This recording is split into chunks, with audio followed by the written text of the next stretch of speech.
Okay, everybody. Hi, how you doing? It's Old Man More Days here, and it's 5:33 here on the east coast of Canada. And as you can see, I am not stranded in the wilderness anymore, as this is going to be the final video for the learning curve of Planet Nomads. I just kind of wanted to get back to base and just kind of poke around here while I explain my final views on things. Construction is pretty simple on the surface, but clearly will allow for more complicated designs. I mean, with the vehicles themselves, I parked on the other side. With the vehicles themselves, you can create large, sprawling tractor trailer-like things with like large flatbeds and winches to help around corners. It looks like quite an amazing little vehicle construction system. Tossing things on there for storage, even like a mobile home if you wanted to. Um, like I was saying, vehicles are really neat and customizable. I think that they're complex enough to make me feel clever for making them, but not so complex that I feel overwhelmed. And feeling clever is very important in these games for me, uh, even if it's not warranted. Um, Obviously, this game is not optimized yet. It's not done. It's an early access game. I'd say that while it's playable, we are only seeing the starter content of for Planet Nomads. I mean, there's obviously a lot of quality of life things that need to be added or made more clear. I still wish there was a searchable display here for the this what I assume will be a growing list of constructibles. I mean, if this is the end list, this they might need to beef that up a bit. But I mean, the electricity system's nice and easy. It only took me a little bit to figure out that.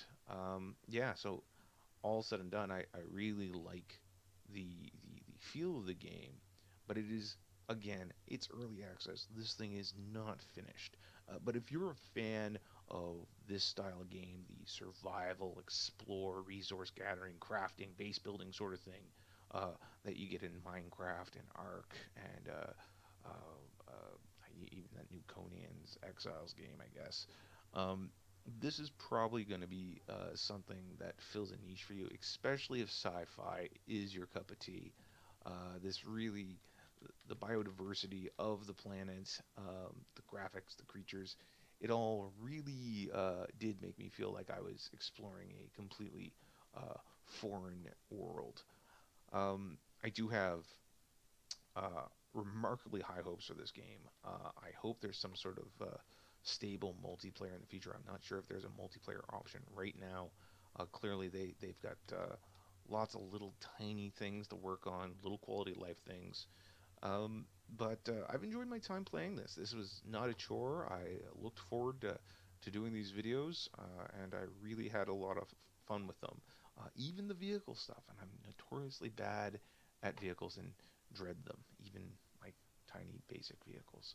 Um, in its current unfinished state, I feel that if you just kind of went in knowing that this was an unfinished product, they're still in the process of refining it, and uh, there is no end date in sight. I have no idea. Like I've seen some speculation that it's going to take them years to bring the game to its full conclusion.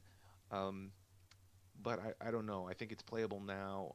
It's a lot of fun now, and I do feel confident in recommending to anyone who enjoys early access games and helping smaller companies uh,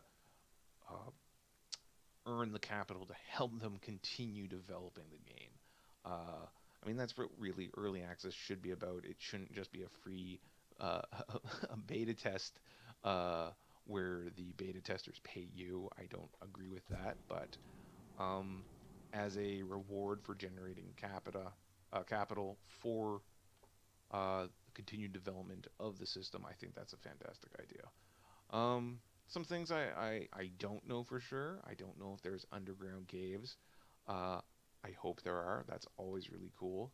Um, I never figured out the mystery of those little orange flies that mobbed me and kicked my ass. I mean, I may have even been confused. The little blue guys seem pretty nice, but everything said and done, I think that people are going to really enjoy this game.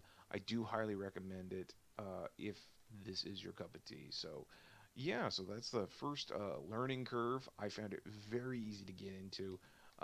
This F1 through F5 selection of help menus really did. Uh, they were very easy and accessible, and uh, while there are a few things about the game that are still a little obtuse, like the can you search through blueprints, or do you have to highlight over all of them? I mean, you look at these guys, so many of these blueprints look exactly the same, so you have to highlight over each of them to figure out what you're building. And that's a bit of a pain. Search engine would be much better. So yeah, that's all I really have to say on this. This is just kind of a little ender video. It's not going to be a complete let's play or live stream. I just wanted to kind of give my final thoughts on it. So if you guys are looking to toss some money at a new early access survival exploration game, I think this one might do the trick. I love giving money to companies as long as I feel the company keeps us informed of what's happening, and which they seem to do. They seem to have quite regular updates, and keep developing the product.